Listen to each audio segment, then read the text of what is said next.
اعوذ باللہ من الشیطان الرجیم بسم اللہ الرحمن الرحیم۔ آج مقاصد الفلاسفہ کا چوتھا درس ہے۔ تو مصنف نے یہ کہا تھا کہ ہم پہلے علم الالہیات شروع کریں گے اور اس کے اندر 2 مقدمے ہوں گے اور 3 اس کے اندر مقالے ہوں گے۔ پہلا مقدمہ تھا ان تمام علوم کی اقسام کے اوپر کہ علم فلسفہ کی 2 قسمیں ہیں، عملی اور نظری۔ پھر عملی کی بھی 3 قسمیں ہیں، تہذیب الاخلاق، تدبیر منزل اور سیاست مدنیہ۔ پھر نظریات کی بھی 3 قسمیں ہیں، طبیعیات، الہیات اور ریاضیات۔ اب دوسرا مقدمہ شروع ہو رہا ہے اور اس کا نام ہے فی بیان موضوعات هذه العلوم الثلاثہ، کہ ان تینوں علوم کے موضوع کو بیان کرنا۔ اور مقصد کیا ہے؟ جب تینوں کا موضوع پتہ چل جائے گا تو ہمیں الہیات کا موضوع بھی پتہ چل جائے گا اور ہم الہیات کے اندر پڑھنا شروع کر دیں گے۔ اسی لیے کہا کہ یخرج منہا موضوع علم الہی الذی نحن بصددہ، کہ جس کو ہمیں شروع کرنا ہے اس کا موضوع ہمیں معلوم ہو جائے گا، لہذا ہم اس کو آسانی سے شروع کر سکیں گے۔ تو جب تک موضوع کا علم نہ ہوگا تو کتاب کو شروع کرنا بھی درست نہیں ہے۔ جی بھائی عبارت پڑھیں۔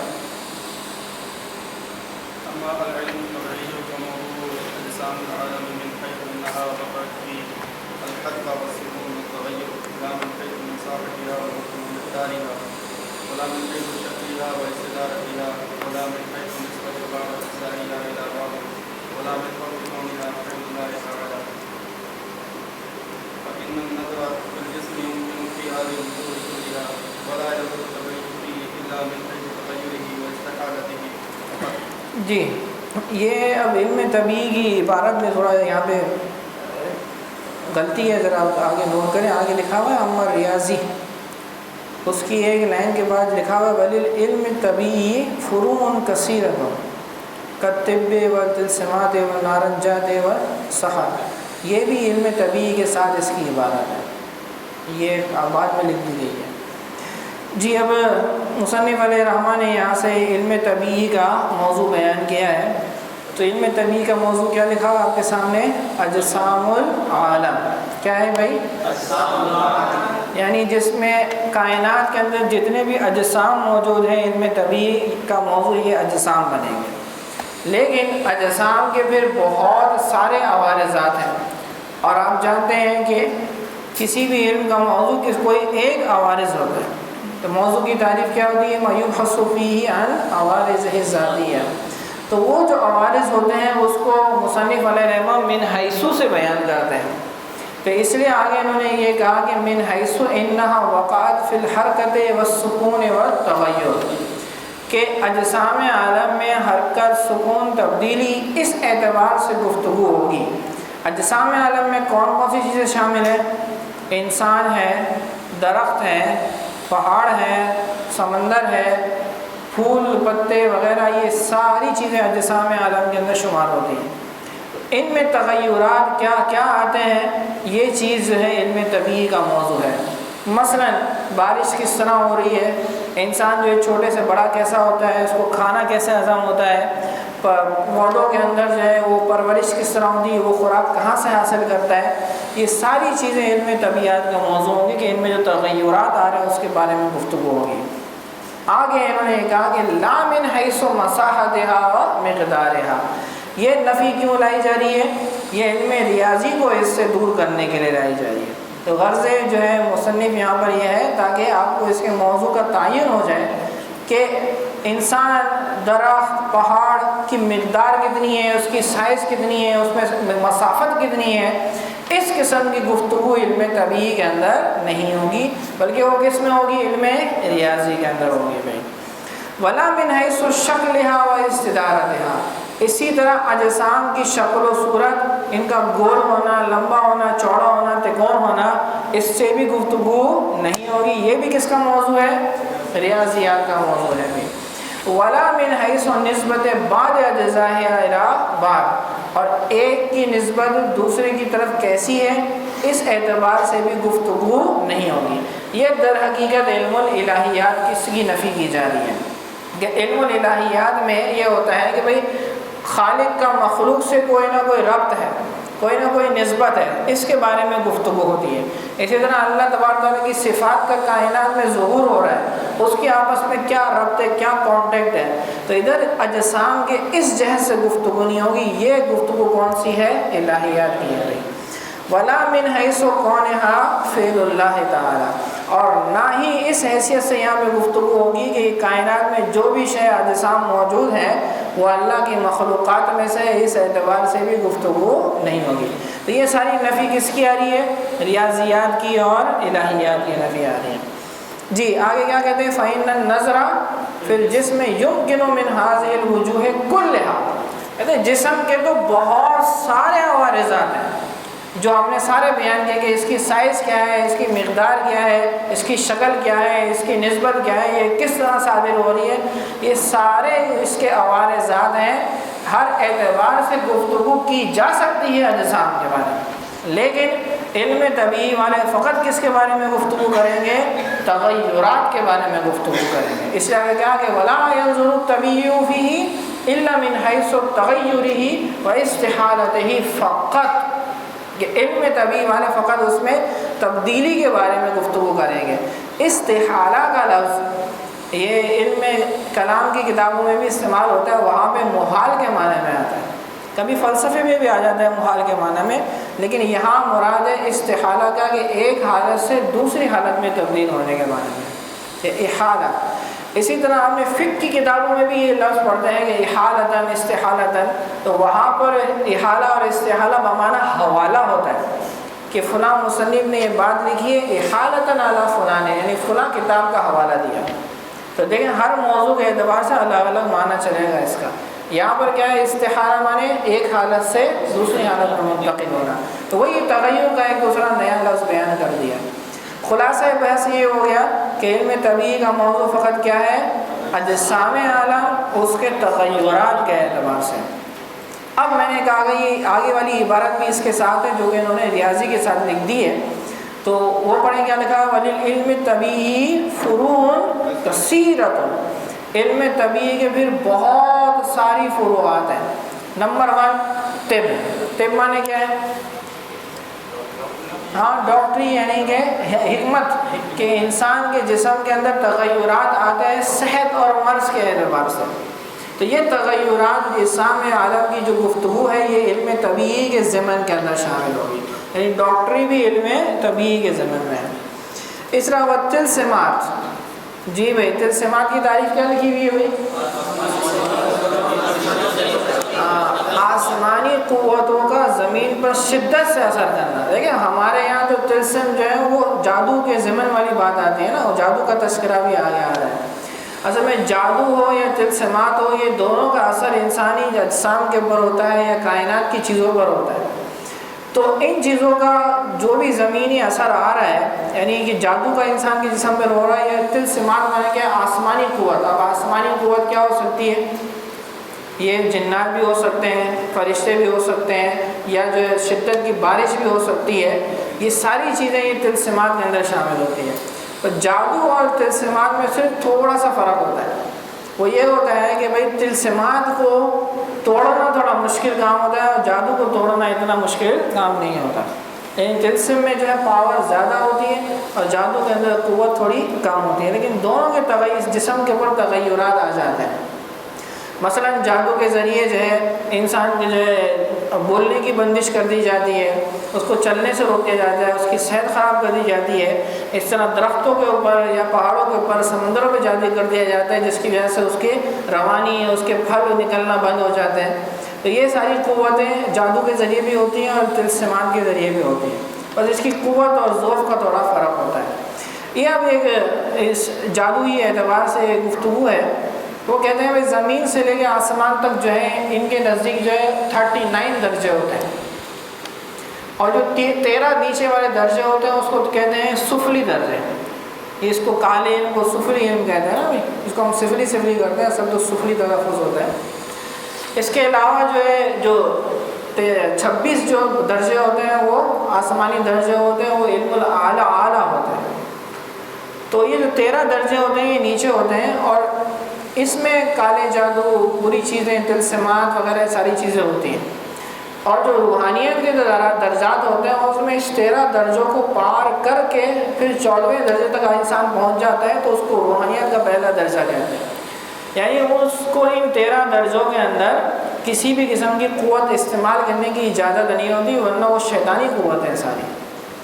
لیکن اگر وہ 14ویں درجے تک بھی پہنچ جاتا ہے تو اس 13 کے اوپر بھاری ہو جاتا ہے، تو وہ جادوئی کے تمام اثرات کو توڑ سکتا ہے. تو طلسمات کے اثرات بھی ٹوٹ جا سکتے ہیں، محال نہیں ہے، لیکن اس کو توڑنا بہت مشکل کام ہوتا ہے اور اس میں جان جانے کا بھی اندیشہ ہوتا ہے بہت ساری جگہ. تو یہ جو کالا جادو بھی یہ بھی طلسمات کی قسم میں سے ہی ہے ایک. تو یہ جو درجات ہوتے ہیں اس کو محنت کرنی پڑتی ہے، بڑے اس میں ریاضات کرنے پڑتے ہیں. یہ اسی طرح ہی ہے جس طرح کے جو روحانی درجات ہوتے ہیں کہ انسان کو تمام گناہ کو چھوڑ کر اللہ کا قرب حاصل کرنے کے لیے اتنی محنت کرنی پڑتی ہے، اسی طرح عملیات کے اندر بھی یہ سارے درجات کو چھوڑ کر اس پہ قوت اور محنت کرنی پڑتی ہے. تو یہ طلسمات بھی کیا ہوتے ہیں؟ انسانی اجسام، سمندر، پہاڑ، آسمان سب کے اوپر اثرات کرتے ہیں. جیسا کہ جادو کے ذریعے آپ نے سنا ہی ہوگا کہ وہ ہانڈیاں پھینکتے ہیں جس سے لوگ مر جاتے ہیں، اسی طرح جو ہے وہ آگ آسمان سے برسنا شروع کر دیتی ہے. تو یہ بھی انسانی جسم میں تغیرات تو پیدا کر دی ہے. چلیں جی آگے کیا ہے؟ ون نارنجات. نارنجات کا معنی کیا ہے بھئی؟ یہ علم نباتات کو علم نارنجات کہتے ہیں بھئی. تو نباتات میں کیا ہوتا ہے؟ پودوں کے اعتبار سے گفتگو ہوتی ہے وغیرہ وغیرہ. یعنی علم طبیعیات کے اندر مزید اور بھی قسمیں، جس سے سب سے مشہور قسم کیا ہے؟ علم الحیوانات، جس کو یہاں پہ ذکر نہیں کیا ہوتا کہ حیوانات کا علم بھی تو علم طبیعیات ہے، یہ بھی اجسام عالم میں سے ہے. ٹھیک ہے. اسی طرح علم الارض، زمین کا علم بھی اسی طرح ہے بھائی کہ زمین کے اندر کون کون سے معدنیات اگرے ہیں نہیں اگرے. اسی طرح پہاڑوں کا علم، سمندر کا علم، سمندر کی مخلوقات کا علم، یہ بھی سارے علم الطبیعیات کی اقسام میں سے موجود ہیں. جی بھائی آگے پڑھیں، اس کا ترجمہ کریں پھر آگے پڑھتے ہیں. علم طبیعی بس اس کا موضوع عالم کے اجسام ہے، اس حیثیت سے کہ بے شک واقع اس کی حرکت میں، سکون میں اور تغیر میں، نہ کہ اس حیثیت کے ذات کہ اس کی مسافات اور اس کی مقدار کے بیان میں بات. مساحت معنی کیا ہوتا ہے؟ مسافت. نہ کہ اس طور پر کہ اس کی شکلوں اور اس کے استدار معنی گول گھومنا، دائرہ ہونا.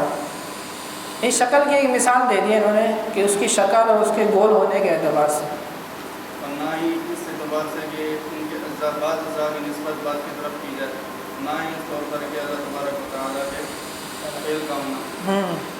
بے شک نظر کرنا جسم میں ممکن ہے.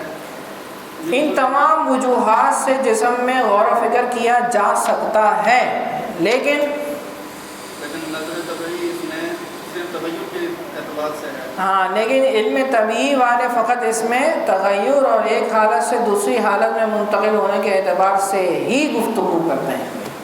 جی اور علم طبیعی کی علم طبیعی اس کے کثیر شروع ہیں، جیسے طب ہو گیا، تلمسات ہوگی اور نارنجات اور سار وغیرہ. ٹھیک ہے جی. محمد ریاضی کا موضوع بالجملہ الکمیت و بالتفصیل المقدار والعدد. والعلم الریاضی ايضا فروع كثيرة واصوله علم الحساب والحساب والهيئة عن هيئة العالم والموصوف، وفروع علم المناظر وعلم جر الاثقال وعلم العقل المتحركة وعلم الجبر وعلم الحيل وغيرها. علم الحیل. علم الحيل وغیرہ. جی بھائی آپ دوسرا شروع کر رہے ہیں بھائی علم ریاضی. اس کے انہوں نے دو موضوعات بیان کیے ہیں. پہلا بتایا ہے کمیت اور دوسرا بتایا ہے مقدار اور عدد. تو اصل میں ریاضی ایک بہت وسیع ٹاپک ہے، تو اس میں عدد، مقدار اور تیسری چیز کیا ہے بھائی کہ کمیت، ان تمام چیزوں کو بیان کیا جاتا ہے. کمیت اور مقدار ایک ہی چیز ہے. کمیت اور کیفیت کا فرق ہم نے آپ کو پہلے بھی بیان کیا تھا کہ کمیت کیسے کہتے ہیں مقدار کو، اور کیفیت کیسے کہتے ہیں معیار کو. کمیت معنی کیا ہوتا ہے؟ کوانٹٹی، اور کیفیت معنی کیا ہوتا ہے؟ کوالٹی. تو علم ریاضی کے اندر کسی چیز کی بھی کوانٹٹی، مقدار اور اعداد کے متعلق گفتگو کی جاتی ہے. اب علم ریاضی اتنا وسیع ٹاپک ہے کہ جس کے اندر بہت ساری، جہاں کہیں بھی عدد کا تعلق آ جائے گا وہ علم ریاضی بن جائے گا. اتنا آپ آسان انداز میں سمجھ لیں. اب جو کتاب میں مثالیں دی ہیں اس کو چھوڑیں. اب آپ دیکھتے ہیں بھئی انسان چشمے پہنتا ہے تو اس میں بھی نمبرز ہوتے ہیں کہ نہیں ہوتے؟ یہ بھی علم ریاضی کا ایک ٹاپک ہے. اسی طرح ایک شہر سے دوسرے شہر، ایک گھر سے دوسرے گھر میں کتنی مسافت ہے، یہ بھی علم ریاضی ہے۔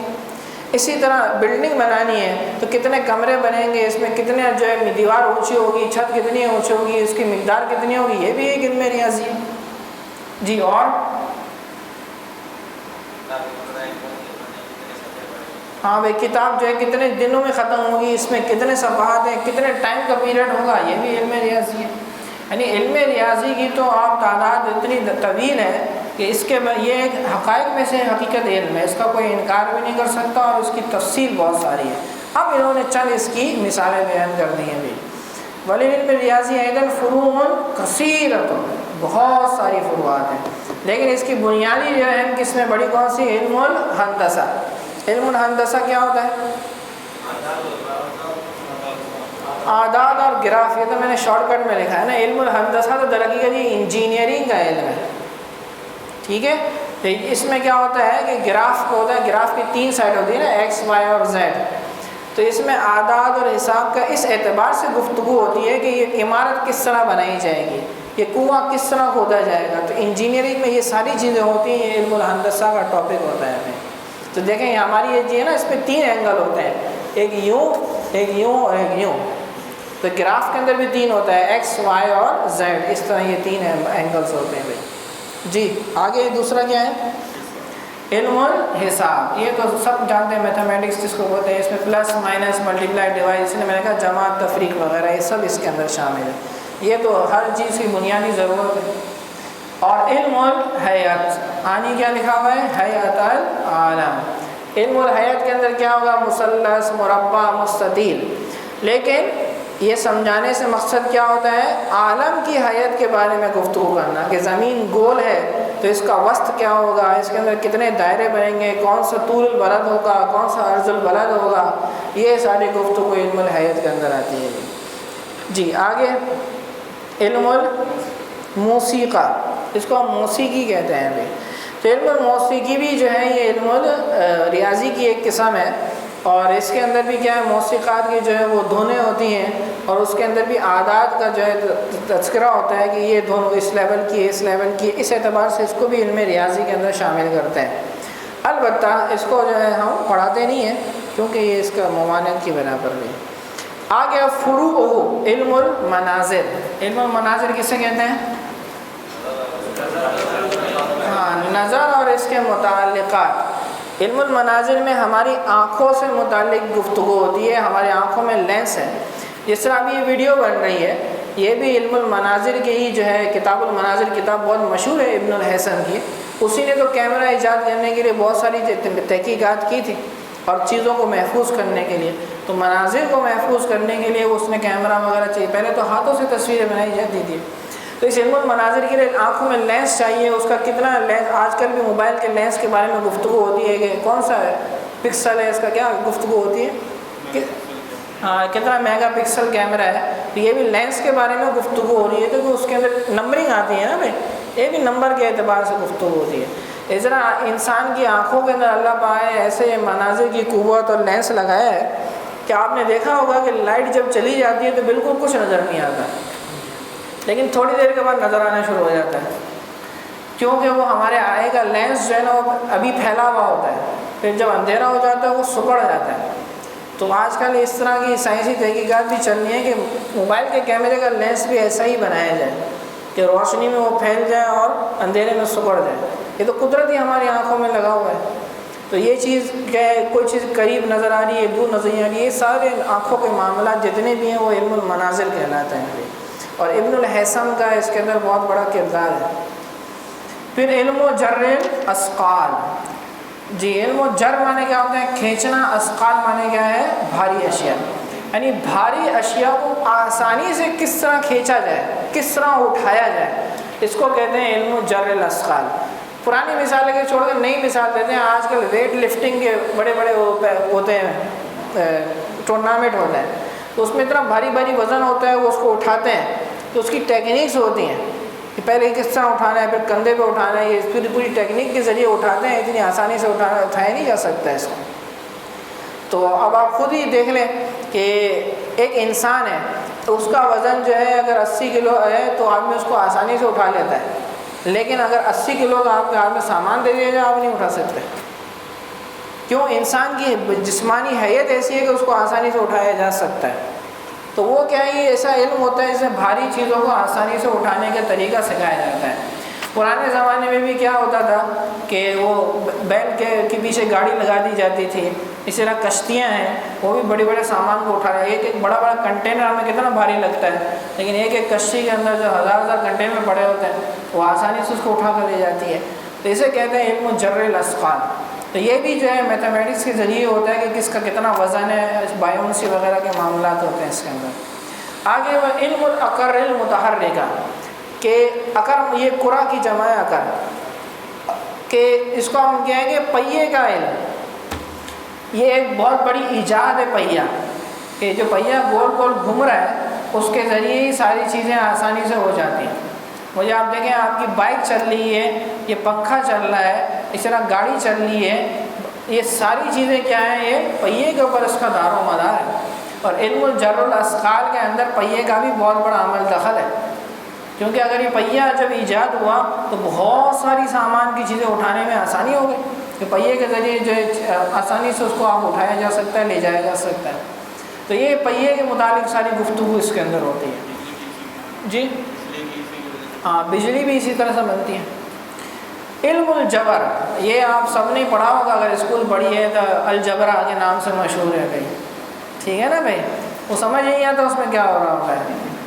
کیوں بھائی؟ کیونکہ اس علم کا کام ہی کیا ہے بھائی، فرضی معلومات سے کیا کرتے ہیں، نتائج نکالتے ہیں.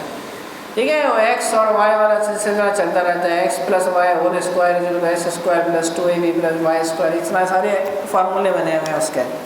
تو یہ اس کو ایجاد کس نے کیا تھا؟ یہ مسلمان عالم دین نے ایجاد کیا تھا، محمد بن موسیٰ الخوارزمی نے.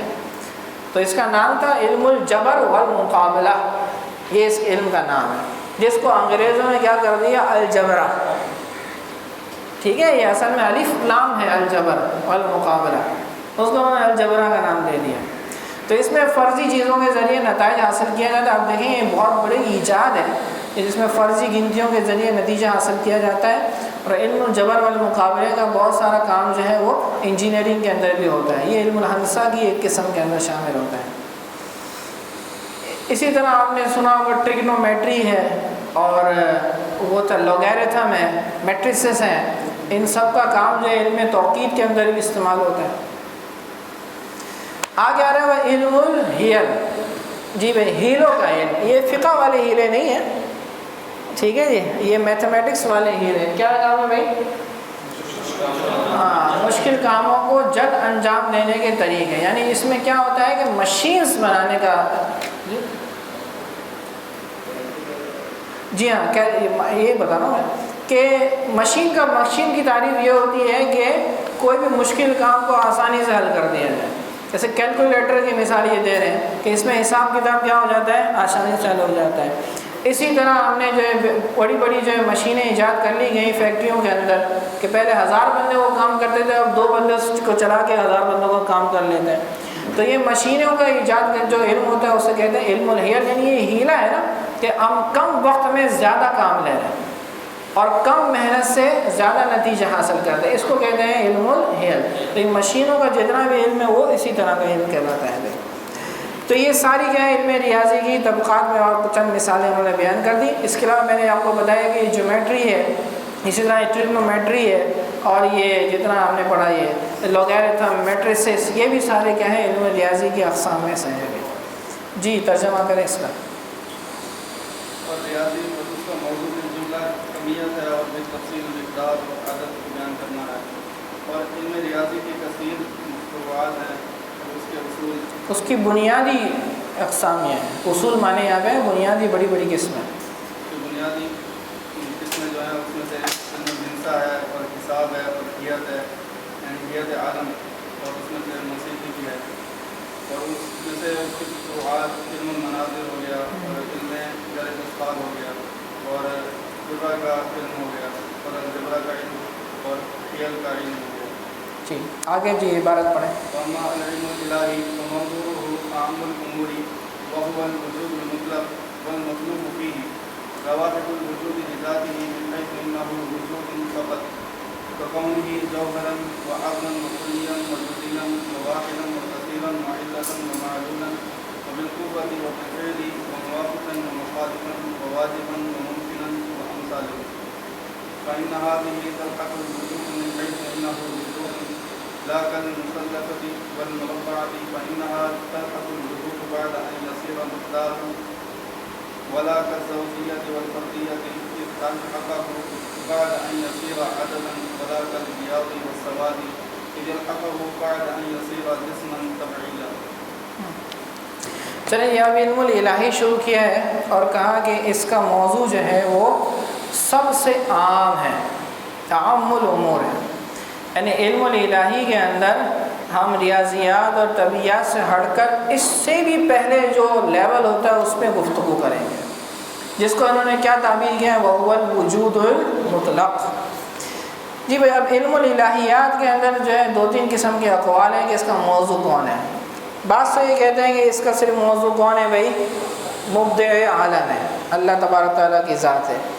بعض کہتے ہیں جیسے انہوں نے ذکر کیا کہ وجود المطلق، وجود مطلق سے مراد کیا ہے کہ کسی بھی قسم کا شے کا وجود ہو، چاہے وہ واجب ہو چاہے وہ ممکن ہو، یعنی اس کا ابتدائی وجود۔ اور بعض یہاں پہ ذکر کرتے ہیں کہ اس کا تعلق ہے امور عامہ سے، علم الہیات کا۔ امور عامہ کسے کہتے ہیں؟ واجب، ممکن اور ممتنع، مفہومات ثلاثہ کو کیا کہا جاتا ہے؟ امور عامہ کہا جاتا ہے۔ یہ والی رائے جو ہے یہ زیادہ مستند ہے میں، ٹھیک ہے، کیونکہ علم الہیات کے اندر یہی بات ہو رہی ہوتی ہے کہ جو بھی شے موجود ہے اس کے لیے کیا کیا چیزیں واجب ہیں، کیا کیا چیزیں اس کے لیے ممکن ہیں اور کیا کیا چیزیں اس کے لیے ممتنع ہیں۔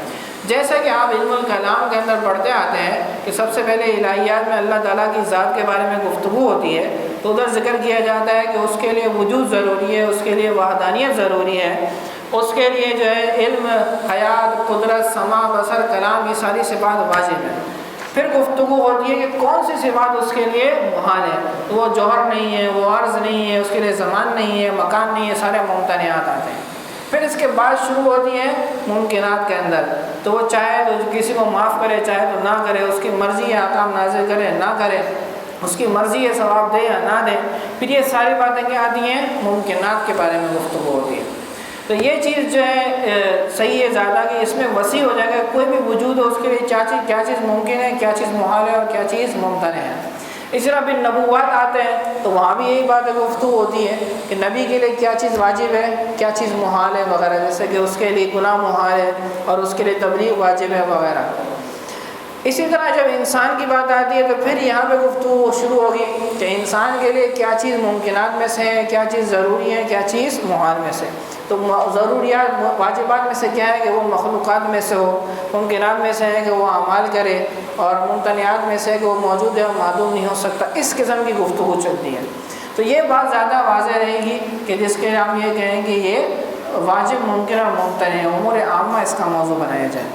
اس لیے آگے کیا کہتے ہیں؟ والمطلوب فیہ لواحق الوجود لذاتہ، یعنی اس میں وجود مطلق کی ذاتیات سے نہیں بلکہ اس کے لواحقات سے بات ہوگی، لیکن وہ لواحق ذاتیہ ہونے چاہیے، ٹھیک ہے۔ یعنی عوارض ذاتیہ کی بھی اقسام ہوتی ہیں نا۔ عوارض ذاتیہ کون کون سے ہیں؟ عوارض ذاتیہ کی 3 قسمیں ہوتی ہیں، جو بالذات لاحق ہو یا بالجز لاحق ہو یا بالخارج المساوی لاحق ہو۔ تو یہاں پہ کہتے ہیں کہ یہاں پہ عوارض ذاتیہ وہ ہیں جو بالذات لاحق ہو رہے ہیں۔ پڑھا ہوگا نا منطق کے اندر کہ عوارض کی 2 قسمیں ہیں، عوارض ذاتیہ اور عوارض غریبہ۔ عوارض ذاتیہ کی بھی 3 قسمیں ہوتی ہیں، جو بالذات لاحق ہوتے ہیں یا بالجز لاحق ہوتے ہیں یا بالخارج امر مساوی لاحق ہوتے ہیں، اور عوارض غریبہ وہ ہوتے ہیں جو بالخارج المبین ہو یا بالخارج العام ہو یا بالخارج الاخص ہو۔ تو یہاں پر جتنے بھی جو علم طبیعی اور ریاضی تھا وہ بھی عوارض ذاتیہ تھے لیکن بالخارج امر مساوی تھے، اور یہاں پر علم الہی کے اندر موجود کے عوارض ذاتیہ بالذات سے بات ہوگی یا بالجز سے بات بھی نہیں ہوگی، نہ بالخارج امر مساوی سے ہوگی۔ اس لیے انہوں نے کہا کہ لواحق الوجود لذاتہ۔ تو یاد رکھیے بھائی فلسفے کے لیے منطق جاننا بہت ضروری ہے، اسی لیے امام غزالی نے پہلے منطق کی آواز ذکر کی پھر فلسفہ شروع ہو گیا۔ تو اس کو اب مستحضر رکھیں، مطالعہ کر کے آئیں اس کا۔ اس لیے کہتے ہیں کہ